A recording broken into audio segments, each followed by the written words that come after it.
IPL 2026-এর mega নিলামে তো এবার পুরো বোম ফাটিয়ে দিল কেকেআর। এটা কি ভাবা সম্ভব ছিল?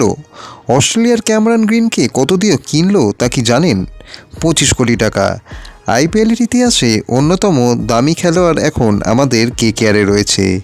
কিন্তু প্রশ্ন হলো, একটা প্লেয়ারের জন্য এত টাকা কেন খরচ করলো কলকাতা? চলুন আজ সহজ করে আপনাদের ব্যাপারটা বুঝিয়ে দিই। আসলে গ্রিনকে নেওয়ার পেছনে তিনটে বড় কারণ রয়েছে। প্রথমেই রয়েছে অলরাউন্ডার ম্যাজিক। গ্রিন যেমন লম্বা লম্বা ছয় মারতে পারে, তেমনি বল হাতেও বেশ মাঝামাঝি গতি রয়েছে। ব্যাটিং আর বোলিং দুটোতেই তিনি বড়ই ওস্তাদ। আসলে তিনি রাসেলের ব্যাকআপও বটে। আমাদের আন্দ্রে রাসেল তো কিংবদন্তি ছিল, কিন্তু ওনার চোটের একটা সবসময় ভয় ছিল। তাই রাসেল রিটায়ারের পর এবার গ্রিনকে দলে নতুন দায়িত্ব দেওয়া হলো, তাও বিগ হিটিং করার। এতে রাসেলের থেকে অনেকটা চাপ সরে গেল।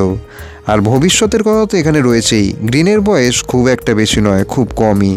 25 কোটি টাকাটা শুধু এই বছরের জন্য নয়, কেকেআর হয়তো আগামী 5-6 বছরের কথা ভেবে এই বাজিটা খেলে দিল। আরসিবি আর পাঞ্জাব কিংসও গ্রিনকে ছাড়তে চাইছিল না। দামটা যখন 10 কোটি 20 কোটি ছাড়ালো, সবার বুক ধড়ফড় করছিল, কিন্তু কেকেআর নাছোড়বান্দা ছিল।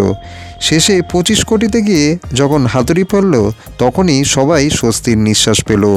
বন্ধুরা, আপনাদের কি মনে হয়, গ্রিন কি আদৌ 25 কোটি টাকা পাওয়ার যোগ্য ছিল, নাকি কেকেআর টিম অনেক বেশি খরচ করে ফেললো এই প্লেয়ারের পিছনে? কমেন্টে অবশ্যই আপনাদের নিজেদের মতামতটি জানান।